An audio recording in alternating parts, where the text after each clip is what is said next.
Hello and welcome to my final build video for Ignite Zombies. This is going to be a mix of a guide and also just some gameplay, sort of next steps if you wanted to push to the 1000 corruption range, things like that. So without further ado, I'm just going to talk over a monolith run.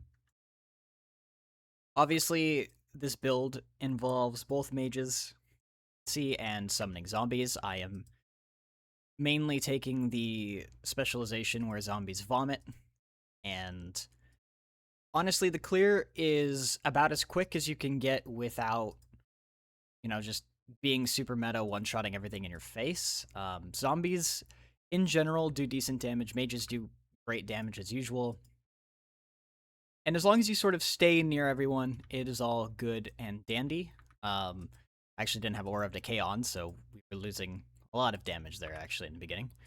But omens are fairly comfy. You could just kind of stick around your minions, do your thing. Occasionally, if you get hit by something that you can't see, that's fine. Just keep summoning zombies as they either die, or if you need a quick injection of ward, you can just summon them really quickly back to back.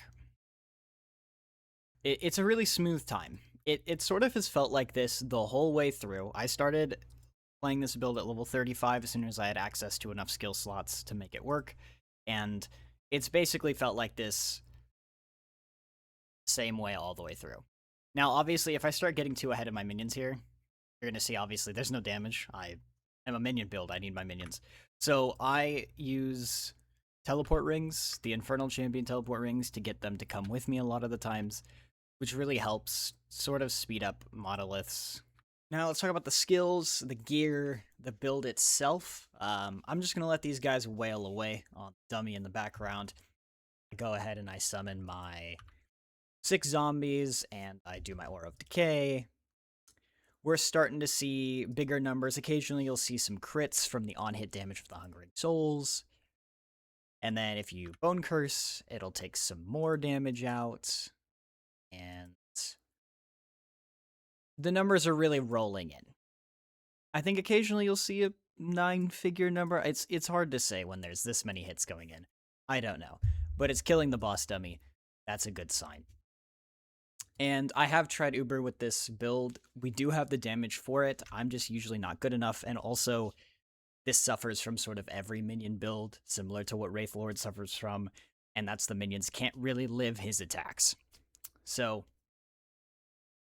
luckily for us, we don't do any snapshotting. So technically, if you do want to just brute force it, you can. Uber could easily be killed in a couple minutes. It's not going to be the fastest kill in the world, but it can do the job. So, enough yapping. What is the build? What am I kind of doing? So, zombie tree. We grab vomit and we scale maximum mana. What goes well with scaling maximum mana? Mages, because they scale with maximum mana. Fantastic. How do we make them ignite? You could go pyromancers. The problem with that is then they're in range, so they won't take advantage of Dreadshade. So you kind of have the option of doing maybe one pyromancer with Archmage, and then he's your Dreadshade target. But then that doesn't really scale everything. And the whole point here, we want to scale all 11 minions. So how else can they ignite? Hungering Souls. With Death Blossom, the Death Knights will cast Hungering Souls. We get as many of them as we can. We give them a little bit of health leech and more health. Give them a bunch more damage. If you don't know this already, if you take Cryomancers and Death Knights takes precedence over Cryomancers. So this is a dead node, but you can get 20% more damage via Frost Lich. So it's just more damage. These are like the final 2 nodes you grab when you have enough skill points. Obviously, as you can see, plus 11 on volatile zombies and plus 8 on mages.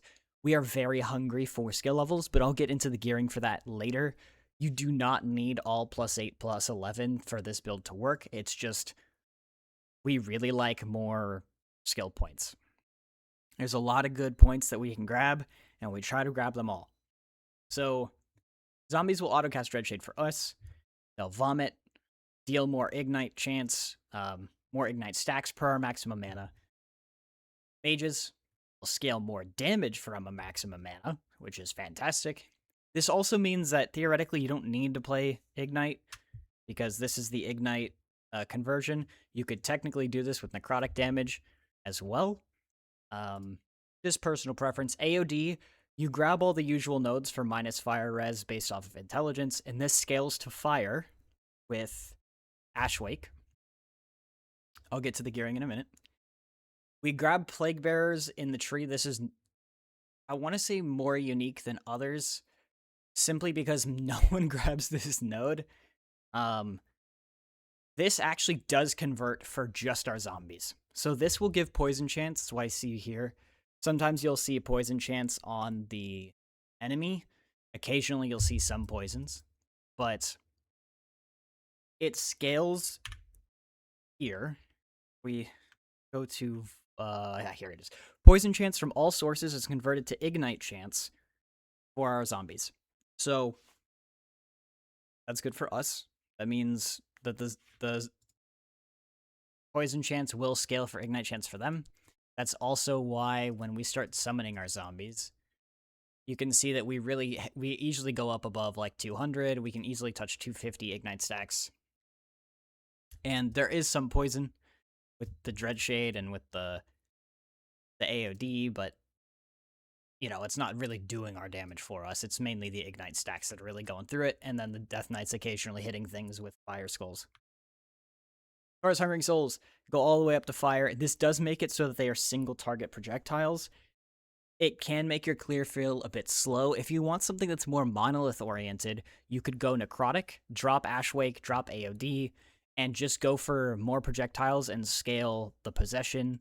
Dreadshade, we do once again go down here and grab the poison chance, because the poison chance, as we already stated, does get scaled ignite, which is good.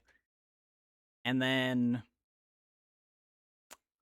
yeah, just grab area, grab +1 to shade, grab the armor per vitality and have it affect us so that we're tankier. This does make it so that my current character goes well above 70% armor.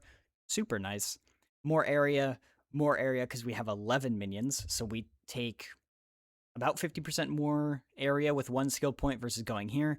We don't care about crit strike chance, so we grab more cast speed. Cast speed does scale their vomit, and it does scale the amount of Hungering Souls casts and Necrotic Mortar casts, how quickly it is.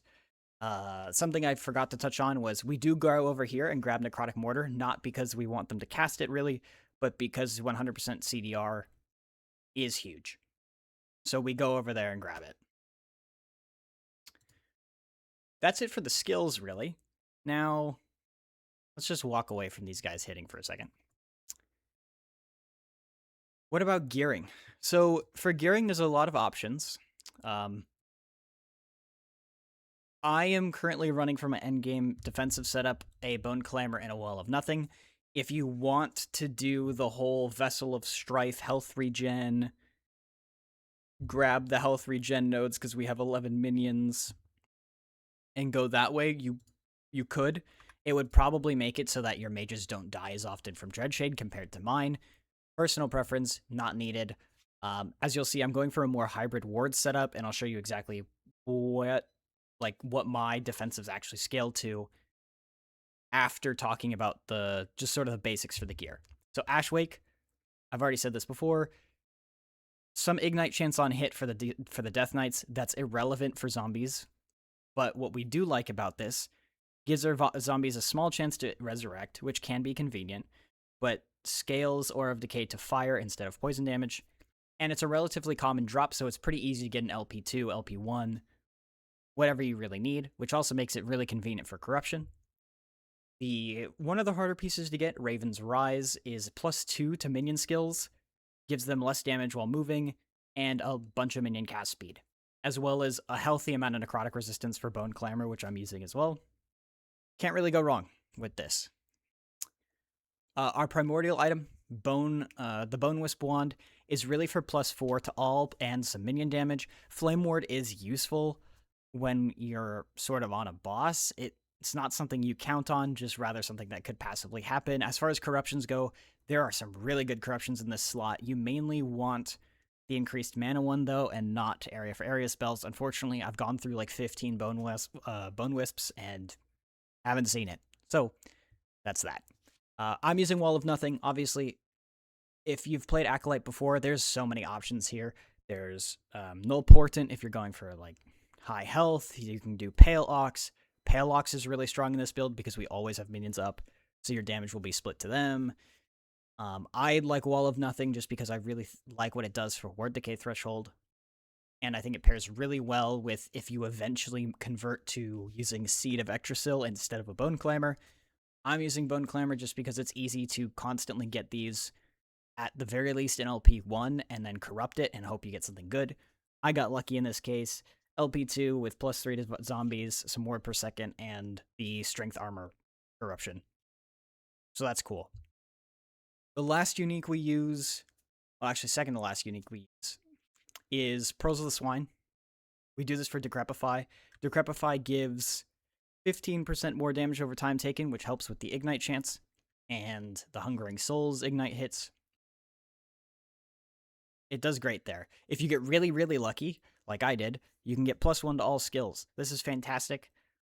That's basically why I am not using one with LP, because I couldn't find one with LP, and then every single one I corrupted did not hit +1 all skills. This is a hard one to do, but it's also not necessary. The +1 here is not something I've built into the guide. It's really just a nicety.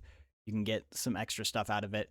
Really, all the plus levels we care about are the Wand, the tier 6, hopefully, on the Helm, and then Raven's Rise. I played this while leveling, so you do not need these to actually feel powerful enough to do the content as you get it. For relics, I'm using Ambitions of the Erased Acolyte because I'm hybrid, so I'm going for the ward generation when a nearby ally or enemy dies. This is perfect. Zombies are constantly dying. We'll get more ward. It scales off their health. We kind of scale minion health a little bit just for the fact that we do go over here and grab Necrotic Favor and Vital Ward. So they do get converted to ward anyways from their max HP. So every time you get like minion health on something, it's not a dead mod either, which is nice. This is also super easy to find on the ground, especially when you imprint this. These things just drop all the time. I got lucky enough to get some small mana and mana regen, which is useful enough. Corrupted it, got ward per second and intelligence. Fantastic. Now, belt is just kind of whatever you want, whatever you can find. I'm just going for generic minion damage on the flat mana base with cleanse ailments sealed off. That's literally it. The rings I'm using minion teleport rings for. This is what I like to use because I like being able to, like, oh, I want them to swap targets. Boop, we're swap targets now. Obviously, when it comes to the training dummies, they do things like this, where they just ignore when you teleport. But if I were to come farther away and teleport them, they... Okay, well, minion AI, there you go. So,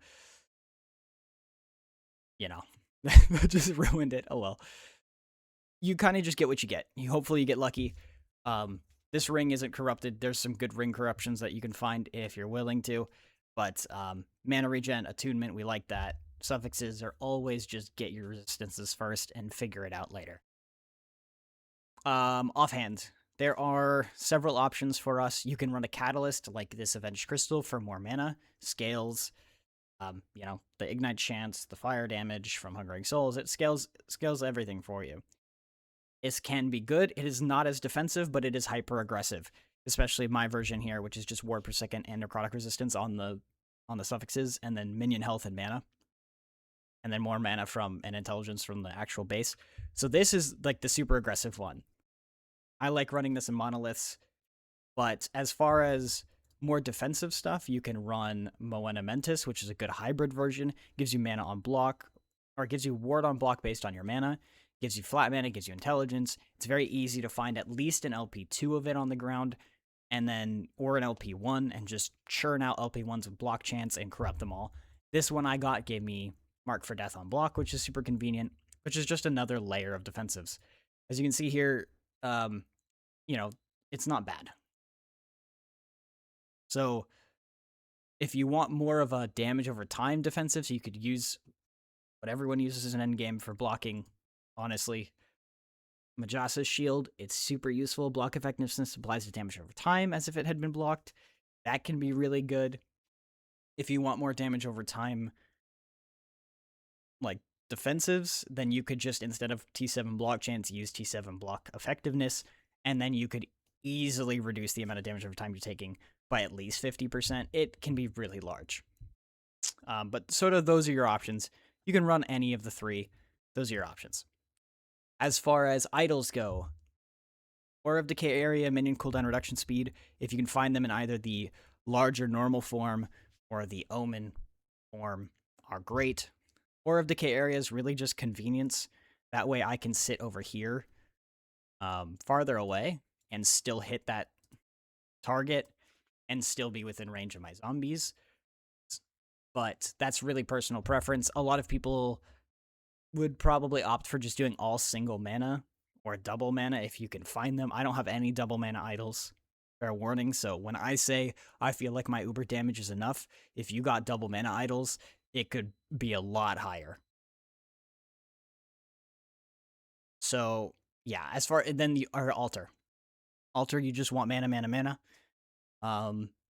My filter comes with being able to show this on the ground, so if you are using my filter, you'll be able to see. You don't have to worry about that, but just hopefully you get lucky enough. Eventually you'll roll something that gives you mana, so won't be an issue. But all of these are single mana, and then like resistance or health type idols that are corrupted, because when you corrupt them, you could possibly get extra mana from corrupted idols in your altar. And I think that is it for gearing. I am playing COF, so all of this could be way easier if you had like Market, for instance, and we're selling items, buying items, slamming them. Obviously, mana items can be expensive, but if you're on Market, just don't go for maximum rolls. Don't go for LP4 items, things like that. You don't need them. You don't need a mana base on your Sash, for instance. You don't need minion damage rings. You could go with Vitality rings. There's plenty of options. As far as passives go, I think it's pretty generic. Just pick up Intelligence, pick up Minion Health, and Vitality. I'll tell you why to grab Vitality in a minute. Grab Minion Attack Speed, Minion Armor because it's just useful. 10 points in Lich to get Aura of Decay. Just put it here. It's more armor, more intelligence, mana regen, great. We put 10 points in Warlock specifically for the 5-point bonus in Oculus Mind. More mana per intelligence. We're already getting a lot of intelligence because we're an Acolyte. Works hand in hand. Dust Flames just gives us Ignite chance or Dam chance, and Necrotic damage or Fire damage depending on which version you're playing. This is universal, it's great. Applies to your minions as well. Here is the Necromancer tree. You can play around with this a bit. Obviously, what I say is not, like, fact. It's just what I think is good. I put all 5 points here for Vitality, which will, down here, give your minions more damage over time. That's the main reason why I like Vitality. Gives me defensives, scales my minions' damage over time. It's fantastic. Obviously, we want more Skeleton Mages. In the early parts of the tree, you can put more points in Risen Army if you don't like Elixir of Hunger, but every single time this procs, it kills a zombie, which gives us Ward from its tree. 2, it gives us health from this node, and then kills the zombie, so it also explodes. And then 3, we're already gaining, if it's near us, more Ward from Ambitions. So it's really just a really powerful node for us as a zombie user. Next, ward per second per minion. This is 100 at least if you have 10. If you have all 11 minions out, it is 110. It's great. It's good. Minion stun immunity is huge, especially since our zombies are constantly vomiting. They're constantly casting. You do not want them to be stunned. It sucks. Minion redirect. This is just solid. It'll always redirect to the lowest health minion, which in general should always be a zombie. So that's fine. This also restores minion health to our other minions when it dies. So if you see here, like if a zombie dies, the other zombies gain more health and keep vomiting. This makes it so that we're not constantly casting 6 zombies at the same time. This is huge for convenience. Super nice. As you can see, just they're constantly there. And if you need to like force give them health, you can. I often on bosses will see these health bars go down, and I'll just double cast, give everyone max HP real quick, and keep going. Minion fire damage, ignite chance, minion resistances, minion elemental damage, minion elemental pen, extras, more resistances, vitality, a point to get here. It's not a complex tree. If you don't like this, Veins of Malice only procs on when you cast a spell. A zombie spell does not count. As you can see, my health does not go down. But when I Bone Curse, my health goes down. So only procs when you're debuffing the enemy. This is useful because it's a targeted frenzy and haste when you need it most, when you're trying to kill a target faster. Outside of that, there's the setup, really. I've got nothing else. Blessings are really whatever you want. Minion damage is always good. All res, flat mana. I'm just grabbing Void Resistance to not worry about it. You can grab whatever you want here. You can grab whatever you want for armor, too. It could be physical resistance. You could grab block chance, too. This is another solid one. So, really whatever you want. A lot of this is open-ended, and you should be able to just use this as a template if you want to run a build like this. Now for the final part, let's sort of talk about filters. So for me, I have a master filter for myself and the builds that I was planning on making this league. If you want to grab this filter, I will link it. But basically everything in blue is for this build. I've sort of turned some things off as I've gotten more gear and that stuff. There's some very quick leveling rules here, or the different styles that you could level, physical dot, like self-cast, Rip Blood, or Chaos Bolt. Necrotic is just minion damage or necrotic damage, and then fire is obviously like minion fire damage, things like that. So here I've got this Hungering Zombies rule, or Hungering Souls Zombies rule. And sort of all of these should be self-explanatory if you read the rule names. So like this one is just all the uniques that could be useful. This one is all the uniques, but with really good rolls. Cycle of Putrescence is obviously something you can use if you want a more laid-back playstyle and you don't want to run the minion teleport rings. They are a pain to get, but I think they're super easy. Mana Altars just shows you useful mana altars, especially early and then late game if you get lucky and really looking for just double mana at that point. Which Fire Ignite rules is for a different build, so you can turn all of these off or delete them when you get this. Bleed or Fizz Whip is also for a different build entirely. This is for physical convert, Spine of Malatros, Flame Whips. Turn all this off too. Shared rules is something you would keep on even if you were deleting everything else, because all of these are just solid. You could probably get rid of useful, certain of like generic uniques. Like you probably don't need Mad Alchemist Label if you only want to play as Necro, but this is mainly just filters for people who are maybe not playing COF or plan to change builds at some point. And then obviously this is a rule to show all uniques regardless with at least 3 LP, because those are on the rarer side for sure. Champion items, obviously we want the teleports. A couple of the experimental items that are always just good to have on you but rare, like Ward per Missing Health, or Infernal Champions is technically the same as the experimental boots, except that the experimental boots are on boots instead of your ring. So if you got like a 2 LP Ashwake, or maybe a 1 LP Ashwake if you about crit reduction, which that's probably a bad idea. Always build for crit reduction. You could put it on your boots. So if I got lucky, let's say, and I had my crit reduction or crit avoidance on rings instead, then I could use something like this, put the minion damage on it for teleport around me, and then that would alleviate some of the pressure that my rings are carrying for me. So there's a lot of sort of nuances to the gearing process, but that'll be more on the written guide than anything else. But that's basically the filter. It'll be in the description. But yeah, I mean, if you like the build, let me know. If you hate it, then I don't know, stay silent. It's really not that bad.